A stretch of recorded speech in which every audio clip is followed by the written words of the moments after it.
Hello, everyone. Before we begin, if we can just take one final check and make sure all those cell phones or any electronic devices are silenced. Thank you.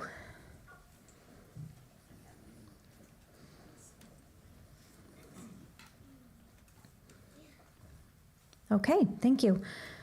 My name is Barb Rossi, and I am honored to be the celebrant today during our time together remembering Colleen Whute.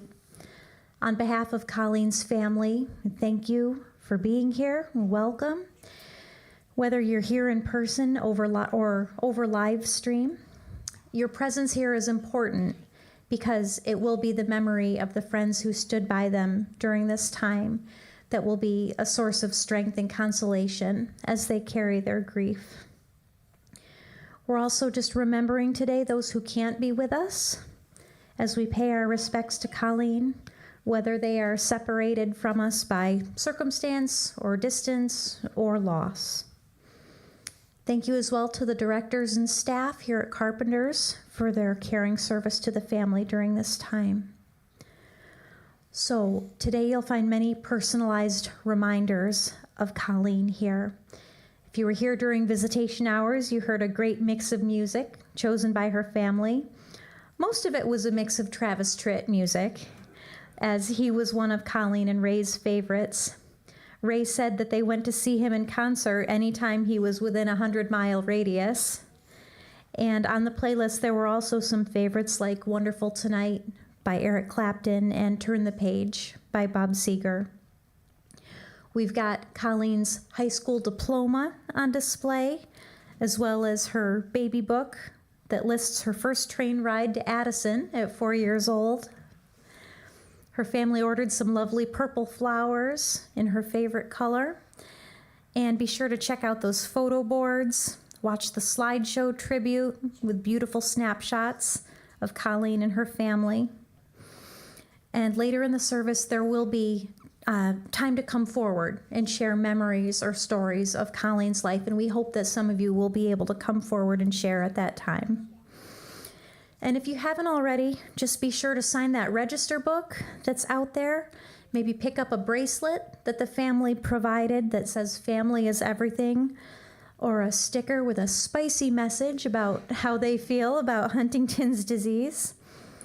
We also have prayer cards with Colleen's picture on them and the poem, The Old Irish Blessing. The family chose that because Colleen was proud of her Irish heritage, and I'll share it aloud. It says, "May the road rise to meet you.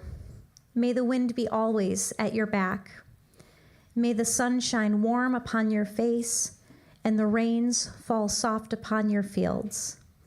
And until we meet again, may God hold you in the hollow of his hand." So I had the opportunity to meet with Ray, Jennifer, Ashlee, Jerome, and Haleigh in order to prepare for today's service. And they talked about the life that Colleen created for herself and for those close to her. They talked about her personality, that she was above all family-oriented, and also loving, caring, forgiving. They said that she was a caretaker, always making sure to take care of her family, and also taking care of many family members in her home in times of need. They also described her as wild, feisty, stubborn, and the life of the party. They said her smile could light up a room. And they told stories about hard work and fun times together and doing what you have to do to take care of the people that you love. Most importantly, her family wanted to convey how strong Colleen was and how much she taught them about resilience and overcoming adversity, with examples that we'll see in her story that we'll share. Colleen T. Whute was born on September 21st, 1956, here in Corning. She was the youngest of 4 children born to the late Edward and Edith Whute Hogan. with her older brother Patrick and her older sisters Geraldine and Kathleen, who predeceased her. She enjoyed close relationships with her family and grew up in a strict Irish Catholic home. Many of Colleen's family members were diagnosed with Huntington's disease, an inherited condition in which nerve cells in the brain break down over time. Colleen's mother Edith had it, and some of her siblings as well, so it was a big part of the story of their family. Colleen attended Corning schools, including Gregg Elementary and Corning Painted Post West High School, graduating with the class of 1974. Colleen was married earlier in her life and had her first two children, Jennifer and Benjamin, about a year apart, with Jennifer being born before Colleen even graduated from high school. And many of Colleen's generation who became pregnant in high school dropped out, but she persisted and graduated. After high school, Colleen worked as a waitress at Pizza Hut and raised her kids. These were not easy times for her, but she was an active mother, and she served as a coach for Jennifer's softball team for many years, the Pizza Hut Rebels. At one point, the team went to the Cinderella Softball World Series. In 1985, Colleen met Raymond White. She was a waitress at Donna's restaurant at the time, and Ray had recently gotten out of the military and was a bartender at Zips, which used to be in Corning. Ray noticed Colleen while she was working at Donna's and was soon eating there intentionally to see her. Every time, he would order a cheeseburger and leave her a $20 tip. They soon started dating. Jennifer and Ashlee said that she had been in a low spot, and Ray helped lift her up, and they built a great life together. They had a daughter, Ashlee, and Colleen and Ray were married on Christmas Eve, December 24th, 1991, in their home in a small family wedding. Colleen continued to be an active mom, and with Ashlee, it was all about attending swim meets. Ashlee specifically remembers traveling through a blizzard to get to a swim meet, and she said that Colleen was always there for her kids, whether it was attending their events or providing moral support or emotional support. In Colleen and Ray's marriage, they enjoyed spending time together, doing things like watching football. They were fans of the New York Giants, and Colleen liked the Kansas City Chiefs. Ray said she would also cheer for whoever he was rooting for. In early 2008, they took a trip to the Super Bowl at the University of Phoenix Stadium in Glendale, Arizona, when the Giants beat the Patriots 17-14. They watched NASCAR together, with Colleen's driver and celebrity crush being Dale Earnhardt Jr. At one point, Colleen wanted to learn to ride the Harley, but she drove it into the fence, and she decided maybe not. Maybe she would just ride on the back. Most of all, Colleen and Ray loved to travel together and with the family. The family took vacations every summer to Darien Lake for a weekend. There was a lot of camping. At one time, they owned a camper. They went on cruises, on many trips, including to Florida, New Jersey, and Las Vegas, where Colleen loved the casinos. Her favorite place to vacation was at the beach, any beach, where she could sunbathe. In her career, Colleen held a few different jobs, including working for a bank, for Pepsi, dealing with vending machines, and most recently for JCPenney. But her main job was as a waitress at Pizza Hut, at Donna's, and for 25 years at Sorges on Market Street. Her family said Colleen kept herself busy and she liked to work. She ultimately only stopped working when her symptoms of Huntington's disease got progressively worse. Outside of work, her life was about her family. She cherished the time she spent with her family, whether it was having everyone over for big Christmas celebrations or just getting the family together to bake cookies. She was very intentional about wanting to create those memories. Colleen loved her grandchildren, and her grandchildren knew how much she wanted to spend time with them. Haleigh remembers that she and Cody would go to their grandparents' house after school, and that they would race up the hill because the kid who won got an extra fudgesicle. She would tell her kids and grandkids, "You are the apple of my eye," which was a phrase her father had said, and she had it on a piece of wooden decor in their home too. And during the last years of Colleen's life, she proved over and over again that she could overcome obstacles and that she would fight until the end.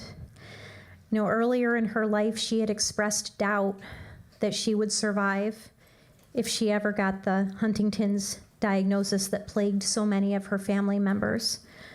But she did receive that diagnosis, and she lived as well as she could, and she held dear to the love of family that sustained her. I think you are all really lucky to have known her, and I think she was also very fortunate to have had all of you. Thank you. So let's share some memories. We want to give you the opportunity to share a memory or a story of Colleen. If you can, please come forward to speak into the microphone because we are live streaming and the people at home will be able to see you. But if that doesn't work, if you want to wave at me, I'll bring the microphone out to you, or you can also just stand and project your voice from where you are. And be sure to tell us who you are. So we'll leave some time.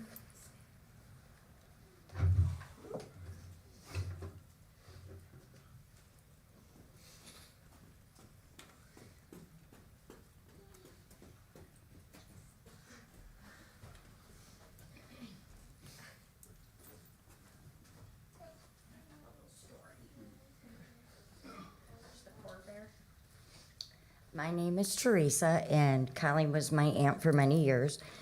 I just wanted to share a little story about how we used to party back in the mid-'80s to late 80s, and often we would decide at 2 in the morning to go to Atlantic City to gamble. And we used to just have a good time. We always came home pretty much broke, but we would get 6 to 8 of us in this little car and go at 2 a.m. to Atlantic City. Sometimes we'd be gone for 3-4 days. But she was a good spirit. She always, whenever we was ready to go, Jen, your mom, she was the first one. So, yeah, we used to just have a lot of fun at the casinos. She loved the casinos. So we'd close the bar down that we were all bartending at. And Ray and Colleen and a bunch of us would get into this little car and drive for 5 hours. And stay in the same clothes for 3 days because we went on a whim. But I'm gonna miss her. She was a good-hearted person. I just wanted to share that with y'all. Thank you.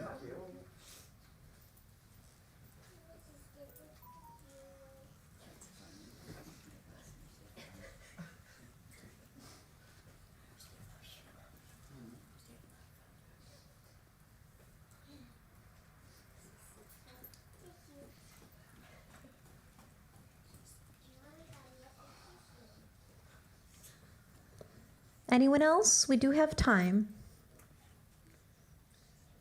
Okay. If this isn't the time, be sure that you're sharing your memories and stories with the family when you can. So, during our family meeting, it was clear that Colleen passed on her best qualities to her family. They are resilient and loving and forgiving. They have overcome hard times, and they've come together to help each other suffer less. They conveyed that Colleen's death is both a huge loss for their family and that it's right to celebrate someone who lived a full life with a full range of experiences, someone who had a loving marriage for over 30 years, someone who lived to see 6 grandchildren grow and 2 great-grandchildren born. And I believe that your family's tangible support for each other is going to be so valuable in your healing going forward. I hope your family bond carries you with grace through these early stages of grief and into the coming years while you adapt to your new lives and write your new chapters. And to those who are here to support Colleen's family in this room or via live stream, they thank you again, and they're going to need you. They don't want you to be afraid that you're going to say the wrong thing to them in the next weeks and months and years. They need your presence, your ability to hold space with them, and your willingness to speak Colleen's name while they grieve. So as we close for today, please remember that while we say goodbye to Colleen's body, we're not saying goodbye to her personality or her character or her spirit or her impact on those whom she cared for, because all of those things are going to live with you in your memories and your thoughts. We'll continue to send love and support to her family, as well as all who knew and cared for Colleen. And Colleen, we thank you for the gifts that you gave your family. Your influence will be seen in your loved ones' every interaction as your family cares for each other and parents the next generations in your legacy. We leave Colleen in peace, and we bid her a loving farewell. So Pete Russell is going to come forward with instructions for dismissal, and when he's done, you'll hear a song chosen by the family, Dancing in the Sky by Danny and Lizzie, as you pay your last respects. Thank you so much. It's truly been an honor. Thank you.